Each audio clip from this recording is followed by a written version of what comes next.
I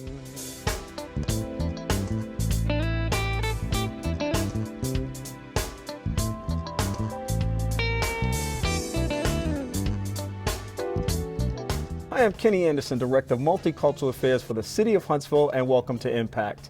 Today I'm at the Von Braun Center's North Hall for the first annual Huntsville, the Future and Beyond Symposium. This is a collaboration between many organizations in our community who recognize the value of diversity and inclusion and want to find ways that people can work better together so that the quality of life in our community matches the broad spectrum of opportunity that exists right here in Huntsville. I want to thank all of the sponsors of this initiative that include organizations at Alabama A&M University, the University of Alabama in Huntsville, Oakwood University, the City of Huntsville, the City of Madison, NASA, which was the lead organization, the Army Materiel Command, Leadership Huntsville, as well as the Chamber of Commerce of Huntsville-Madison County, and many other people who came together to make this possible. I want to especially thank our keynote speaker, Dr. Steve Robbins, who gave an amazing presentation on diversity and how organizations can work better together with regards to including everyone in the organization and maximizing efficiency.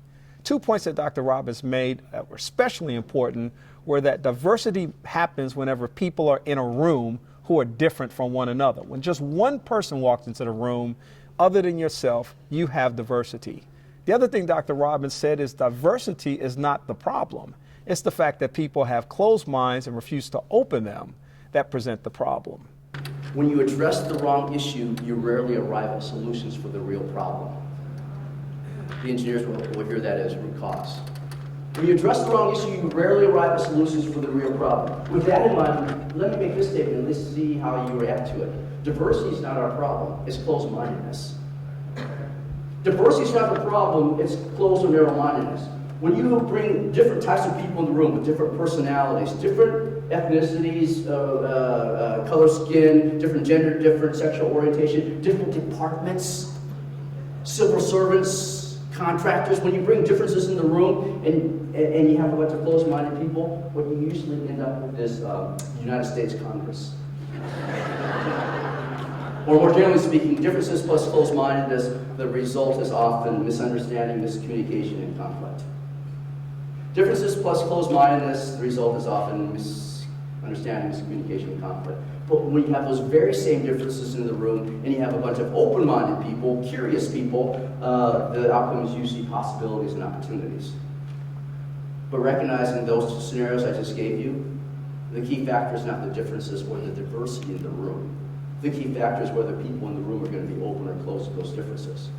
I think we've been addressing the wrong issue for 40 years. That's why we don't get very far. Right? Diversity is not our problem. It's closed or narrow-mindedness. And that's kind of a function of how our brain operates, too. Take the word patterns, which our brain loves, put the word people in front of it. You have these things called, well, people patterns. Or you can loosely think of people patterns in the way I'm going to talk about them as stereotypes. I tend not to use the word stereotype because for some it has a negative connotation. I want to stay away from that. Words have power, words have meaning. So I use a more neutral mental, scientific term called mental models. But I'll use them synonymously here, mental models, people patterns, stereotypes. Our brain's always building mental models of things. It builds mental models of physical environments, it builds mental models of people. And what does our brain use mental models for? To quickly judge, evaluate, and decide. Okay, we walk in a room, we have to quickly judge what's going on in the room. We're relying on mental models that we have built. Okay, here's the deal though: the ability to quickly judge, evaluate, and decide does not guarantee that we'll do it well. Just because we can do that doesn't mean we do it well. A lot of the wellness of a judgment or an evaluation, for example, is highly dependent on what type of data or information is contained in the mental model. And how much time you give yourself between stimulus and response. The less time you give yourself between stimulus and response, the more likely you're going to operate out of your ancient brain. That's fine if the situation is fairly familiar. You've encountered it multiple times. You can use past knowledge to drive present action in an environment that's familiar because that familiarity of that environment matches what you're used to. The problem is when we use past environments to drive our decision making and our judgments of things in novel situations. The more time you give yourself between stimulus and response, the more time you give yourself to move into your modern brain and make calculations. Bring in more data. Give yourself more options. Okay, so since I'm going to talk more about mental models, I need to get a few out of the way that might be running in your head about me. First of all, I don't know karate or any other martial art. I or my family have never owned a laundromat, never been involved in the restaurant business. Ladies, I can't do your nails for you. Guys, I can't tailor your clothes. We don't have a ping pong table at home. But I'm very good at math. I own a lot of cameras. I'm actually a very good driver.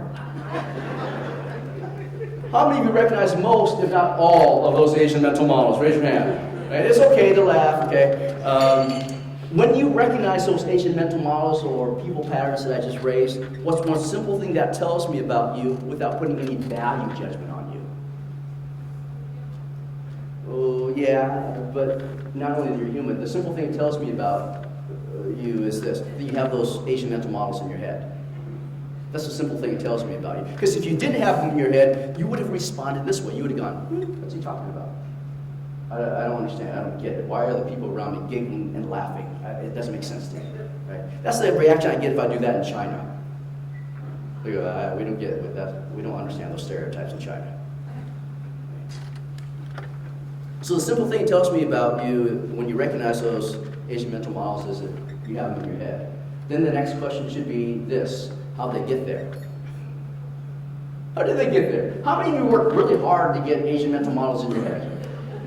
How many of you logged on to Amazon.com one evening and ordered the Asian Stereotype Guidebook for Dummies and started studying it for long periods of time when you got it? Right? None of you did. None of us did. All we have to do to get Asian mental models in our head is live in an environment where we get limited, narrow messages about people that we call Asians over and over again, and our brain absorbs those messages and creates mental models for us without us knowing. It absorbs those messages and creates mental models for us in the same way we absorb lyrics of a song. All of us know words to songs, right? How did you get those words into your head? Just listen to them over and over, right? But think about this. When you heard them in the past over and over, did you have to pay careful attention every single time and tell yourself to remember the words? Or could the songs just be playing in the background, and if you heard the songs enough times, your brain will pick up the words for you, at least the chorus, right? Right? When you're driving down the road in your car and you hear a song that you want to remember, did you pull over your car and say, I need to remember,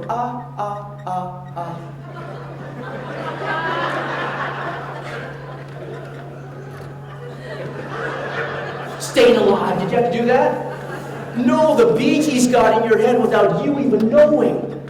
That's a scary thought, isn't it? You know what's scarier, at least for me? Justin Bieber's there too. Okay, so we don't always get to edit, gatekeep, and control the stuff that gets into our head. Let me say it again. We don't always get to edit, gatekeep, and control the stuff that gets in your head. Which means, well, let me ask you if it means this. Do you think you have stuff in your head that you don't want in your head? Yeah. Do you have stuff in your head that you, if you think about it, you go, I don't believe that at all? Yeah. So now imagine this. You have stuff in your head that you don't want in your head. You have stuff in your head that you disagree with. And you have an ancient brain that operates 70 to 80% of the day that it doesn't think about the information it's using. It just uses it. Guess what that leads to? Why you have a symposium like this. One of the highlights of this symposium was the fact that we wanted to make sure that people would have a liberal opportunity for engagement, to be able to have small breakout sessions to talk about some of the key issues related to diversity and inclusion. They include opportunities in education to be able to bridge the gap between STEM and students to create opportunities for their success in school. We talked about hidden biases and the importance of understanding how those things impact our lives. We also had a workshop that talked about recency of voice, creating a safe space for people to come together and talk. And then the all-encompassing question of why businesses should even begin talking about diversity and why it's such an essential part of their success. Our second keynote speaker for the symposium was Dr. Roosevelt Johnson. Dr. Johnson is the Deputy Associate Administrator for Education with NASA. And what he focused on was the fact that NASA has made a commitment to training a generation of young people in the areas of STEM, science, technology, and math, creating incredible opportunities for their success with the agency in the future. NASA has to, as an agency, and an organization that is made up of 9 research centers and a jet propulsion laboratory, in addition to the mission directors at headquarters.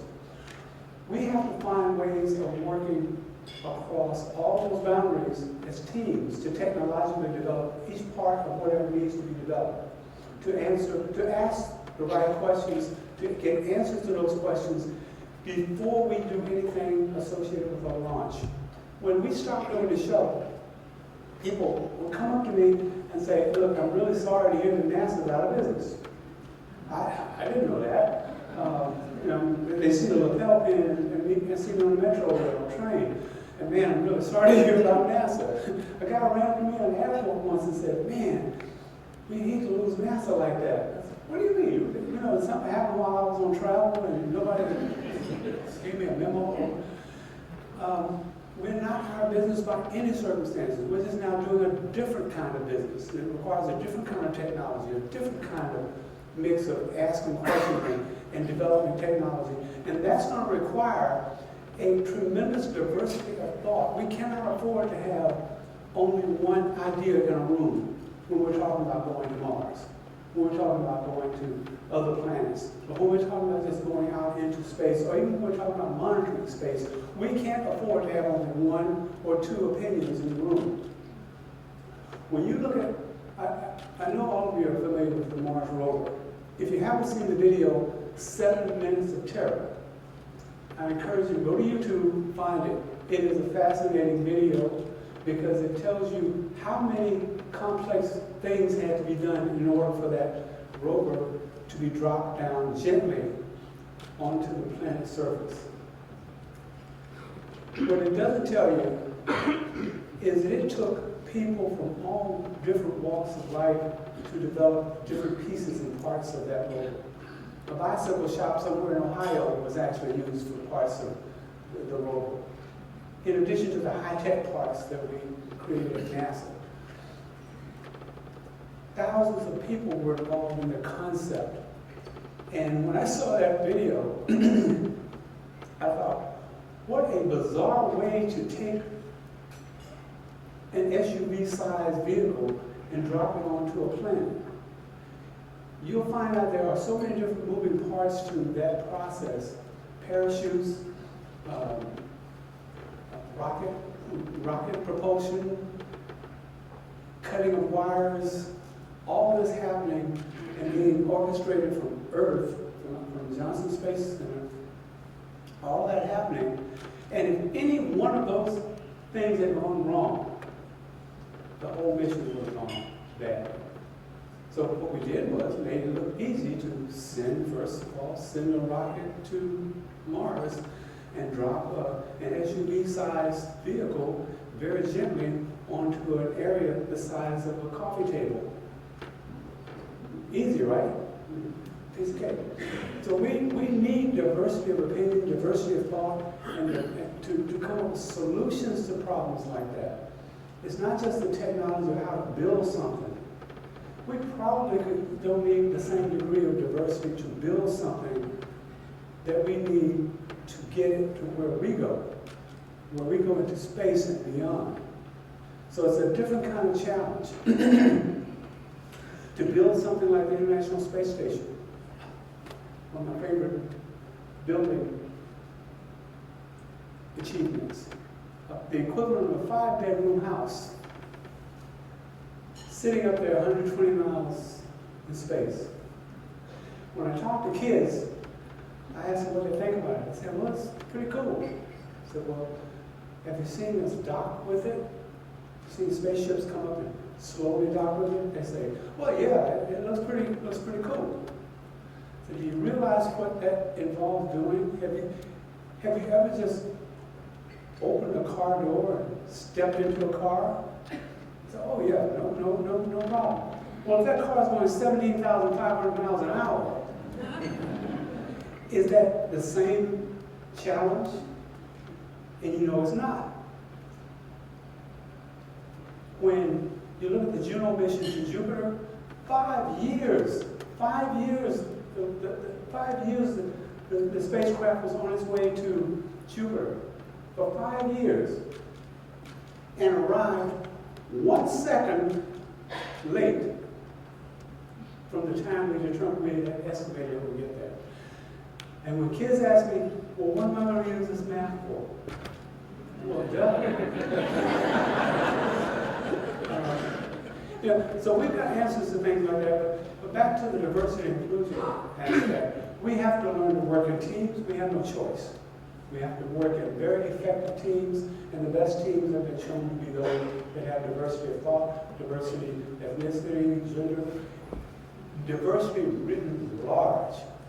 Now, the challenge for NASA is, what do we do about finding that diversity? Because it wasn't always that way. The Hidden Figures, the movie, shows you we weren't always viewing diversity in a very inclusive way. And I like the point that Dr. Robbins made, that you start with inclusion first, and you can get diversity. There's a saying that diversity involves counting people. Inclusion involves making people count. And that's the way I look at inclusion versus diversity. Diversity in and of itself is not an end point.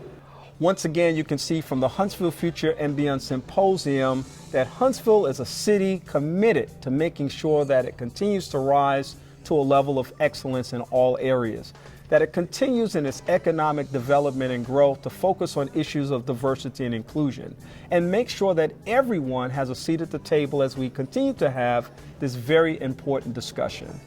For Impact, I'm Kenny Anderson. Have a great day.